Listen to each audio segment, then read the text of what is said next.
Welcome to the Medium in the Middle podcast. I'm your host, Stephanie, the medium in the middle.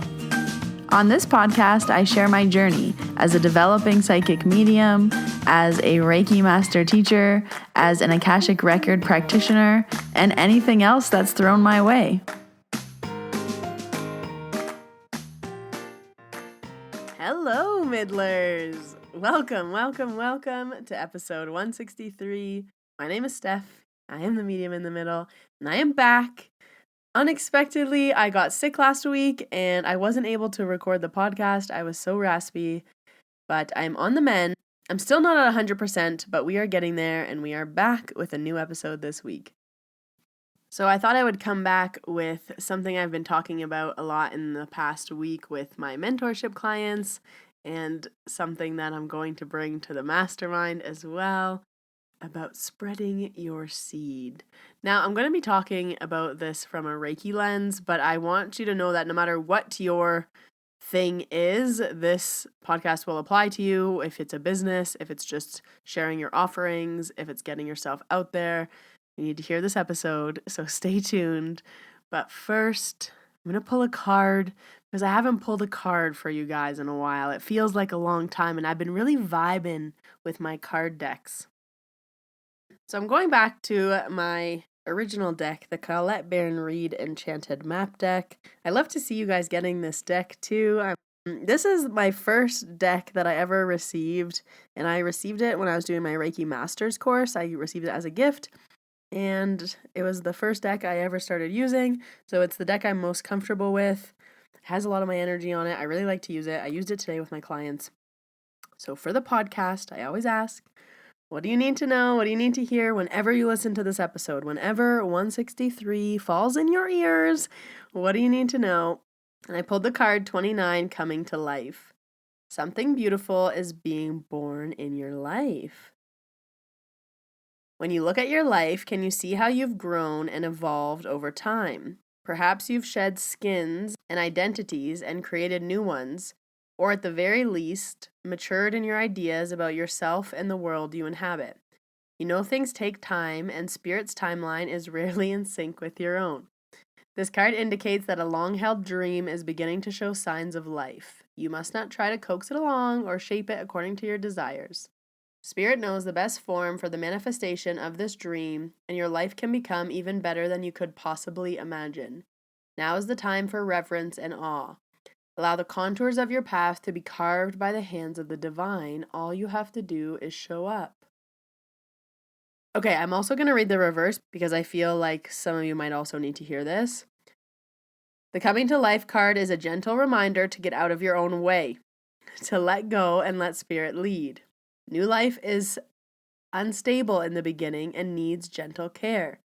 Farmers don't go into their fields and pull up the shoots of plants to see how they're doing.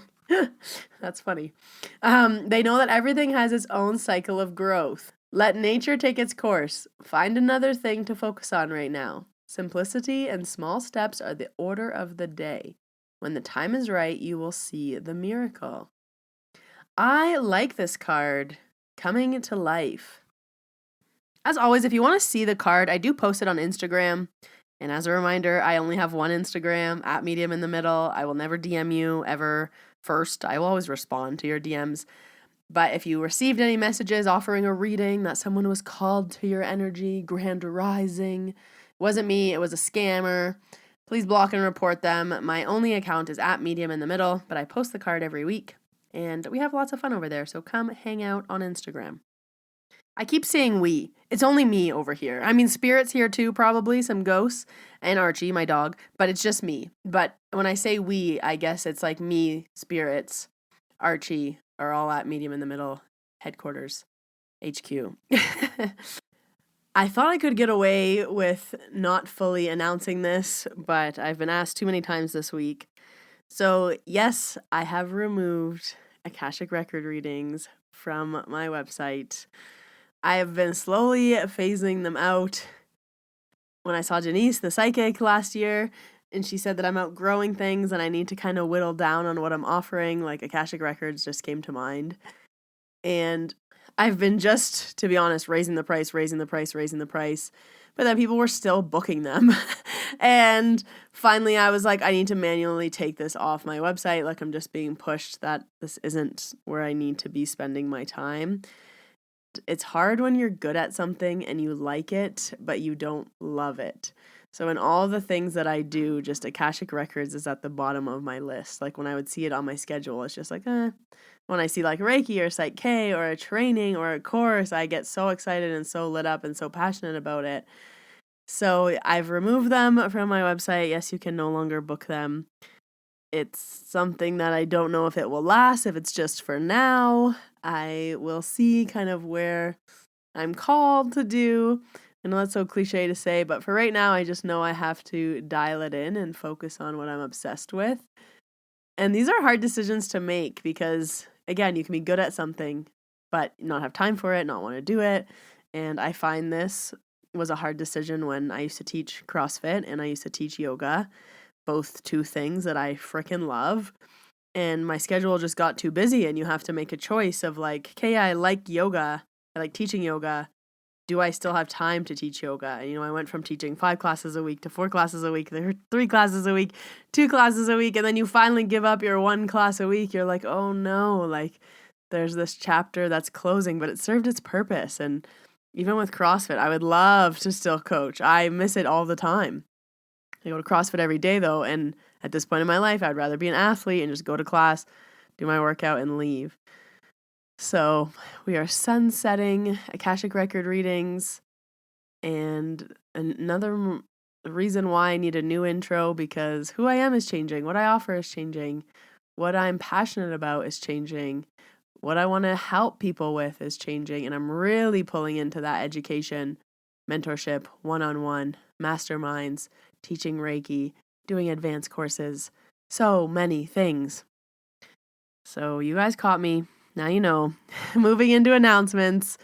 Speaking of courses, this Saturday is the Advanced Reiki Practitioner course. I am so excited for this course. Oh, and I know so many of you are as well. So this is meant for after your Reiki level 2. So if you've taken Reiki level 2, this is for continued education after that. There's so many things I wish I could teach in level 2, but it's just too soon. You need to be out there learning, letting everything sink in, then we can go to the next level. So I would recommend this 3 to 6 months after your Reiki level 2. If you're not there yet, this course will live as a replay on my website. But if you are there, come join me on Saturday. It's going to be at least 2 hours. I have it as 2 hours, but I know I'm going to go over. I have so many things I want to share. If you can attend live, that's amazing. If you can't attend live, everybody registered gets the replay, but I'm very excited. Also, the May courses are now up. So if you have been waiting for a Reiki course, March and April are sold out, but May is now live. So level 1 is going to be May 13th and 14th.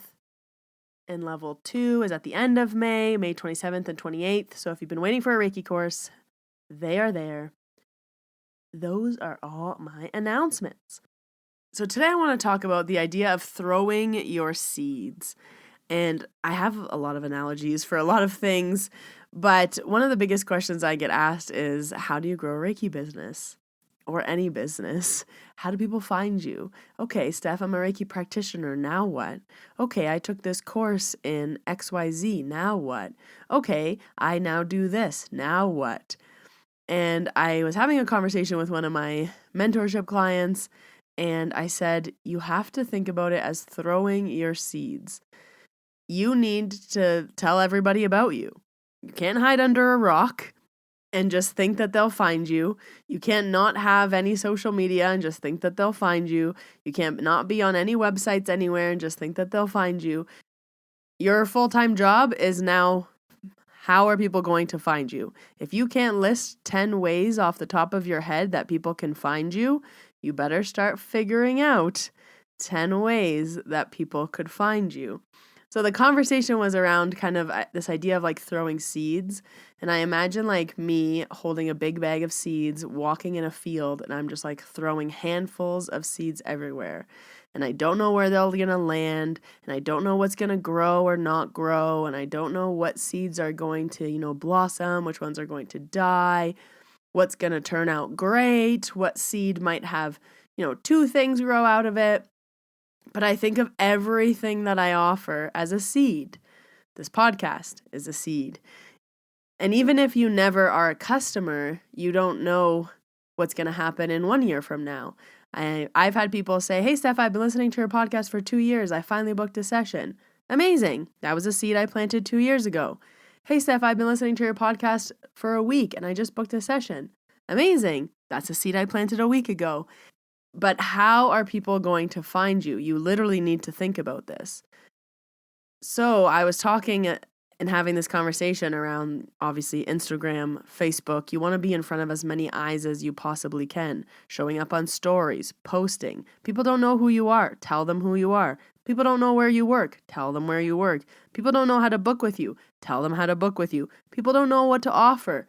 Tell them what you offer. One of my biggest pet peeves is when people talk about things as if I know.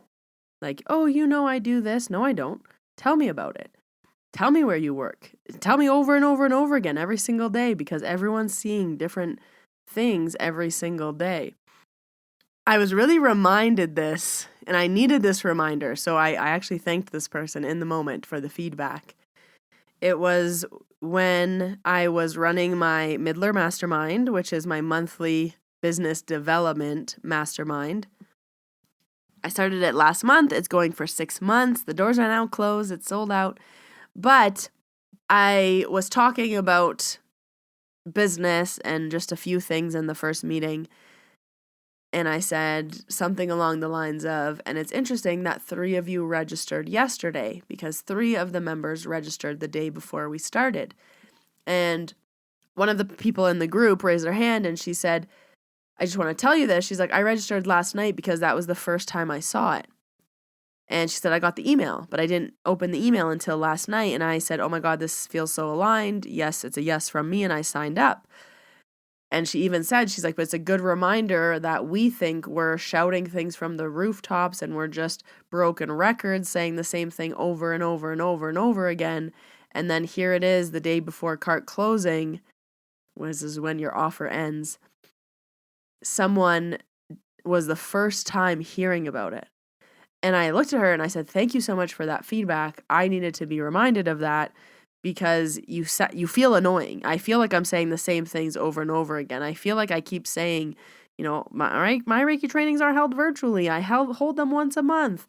And then someone will still message me and say, hey, do you do these virtually or are they just in person? How often do you do these? Do you think you'll do another one this year? And I'm like, I thought that everybody knew that I host, a Reiki training once a month. And they're held virtually and you can join from anywhere in the world because I'm always saying that. But then people don't know that. So these are all your seeds that you constantly have to be throwing out. And it could be anything. It could be someone that you meet in the grocery store and then they remember you and they come to see you as a client. It could be you giving great customer service and then that person tells their friend and their friend comes to see you for the experience. Everything is a seed. So when you think about everything being a seed, you really put your intention into everything that you do. So I'll give you an example that maybe will help. One of my seeds that I'm always trying to plant is amazing customer service. That is my top priority. I know I'm great at Reiki. I know when you come, you're going to have a great time, but I want to make sure that the customer service that I provide is top notch. From the moment you book, I want it to be easy to book when you're on my website, when you arrive, let's just use an in-person experience. When I welcome you, when I take your coat, when I offer you an eye pillow, when I check in with you on the temperature, when I offer you a blanket, the whole experience, making sure you're comfortable before you leave, giving you aftercare, answering any questions you might have, remembering things about my clients. Hey, last time it was your birthday. How was your birthday? Hey, you were going on vacation. How was your vacation? Whatever it may be, I want to make sure that you that every single client of mine feels seen, heard, taken care of. They're not rushed. They had a good customer experience from start to end. But those are also seeds.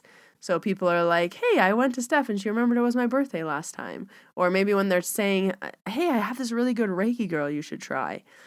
I've never run an advertisement because I throw my seeds everywhere. And I could still be throwing way more seeds than I probably do. But we hold ourselves back and we get in our own way and we make things harder than they should be. You need to talk about yourself. You cannot be life's greatest secret. Everybody and their mothers should know about you, your offering, what you do, where you work, what's going on, what's this new thing you just started. Sing it from the rooftops. Another thing that I was once told that kind of sticks in my mind, I have a friend in real estate and he was ordering business cards and he was like, yeah, I ordered 500 business cards.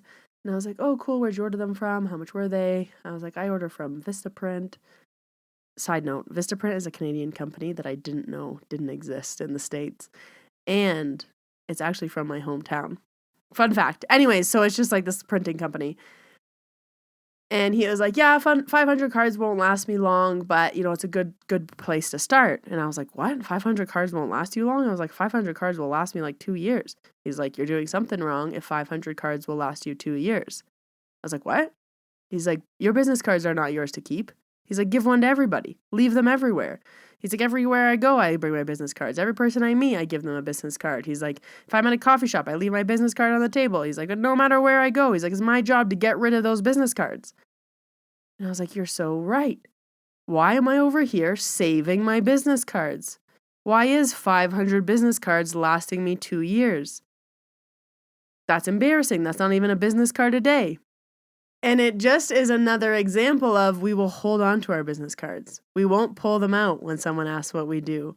When someone asks what my podcast is, I've now gotten into the habit. I carry business cards everywhere. Every pocket, every jacket, everywhere has business cards so that if someone's like, oh yeah, I've been meaning to come see you, pull out a card. Oh yeah, here you go. There's my website. You can book right on there. Oh, you have a podcast? What's it called? Medium in the Middle. Here's my card. It's on the back, all the information of how to listen to it. It's free. Oh, great. Yeah, I'll give it a listen. Oh, I keep meaning to tell my friend about you. Hey, here's a business card. Just pass it on to them. And I just pull them out now so easily because I'm like, I need to get rid of these. My business cards are not mine to keep. That's what you want to think about your seeds. They're not yours to keep. Get them out. So I wanted to bring this to the podcast because I know a lot of you have side hustles. You might have an offering. You might be starting an offering. You might think about it in the future. And this is a big, big, big part of it. You are your number one advertiser. Your mouth is the biggest thing that is going to promote you. You need to get used to saying what you do, talking about what you do, talking about what yourself, promoting yourself, Instagram, Facebook, email marketing, having conversations in community, telling people what you do, having a little speech. In Reiki Level 1 in my course, on day 2, I have everybody create this elevator pitch. And I say to my students, listen, on Monday, you're going to go back to your lives. Everyone's going to say, what did you do this weekend? And you're going to say, I took a Reiki course. And they're going to say, what's Reiki? And you're going to say, Steph talked to me for 9 hours about Reiki and I don't remember anything she said. So I said, now we're going to curate what you're going to say when someone asks you what is Reiki. So I'm telling you, you need to curate your little elevator pitch, your little 3 sentences of what you say when someone says, hey, what do you do for work? Hey, what is Reiki? Oh yeah, where do you offer that? Oh, you do that now? What's your answer? What's your little elevator pitch? What are you doing to get your business card in your hand? You have to be mindful of these things. So I'm happy to bring this to your attention and this conversation to the podcast. I'm really, really, really into mentoring and education right now, if you can't tell. And my mentoring and education experiences are really inspiring different conversations that I want to bring to the podcast. I'm like, this is so good. It should be had with more than just one person. So that's my daily life. I've been doing a lot of mentorship and a lot of teaching, and I don't want to gatekeep anything. Like, share the news, share the good news, share the good ideas. And this week's good idea is about throwing your seeds. So get going. Think of 10 ways people can find you, and then once you find 10, make 20. and throw your seeds everywhere because you never know what's going to grow. You never know what's going to come back around. You never know what episode they're going to book an appointment with, or they're going to register for the Reiki course, or they're going to do whatever it may be. But always have offerings. Always be throwing your seeds. Always be planting in different directions. You never know. So it's a reminder for you, future business owners, current business owners, side hustlers, wherever you are. That's all I have for this week. If you need the links to register for this weekend's course, the Advanced Reiki Practitioner course, I will leave that down below. If you want to register for the May Reiki courses, level 1 and level 2, all held virtually. Everything is held virtually live via Zoom. I will leave that link down below. If you want to book with me in person or in Banff, I will leave that down below. And if you haven't already, I would love and appreciate a rating and a review. It really helps the podcast grow.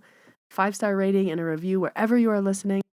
But until next week, Middlers, where we are back to our regular scheduled programming, I release new episodes every Wednesday.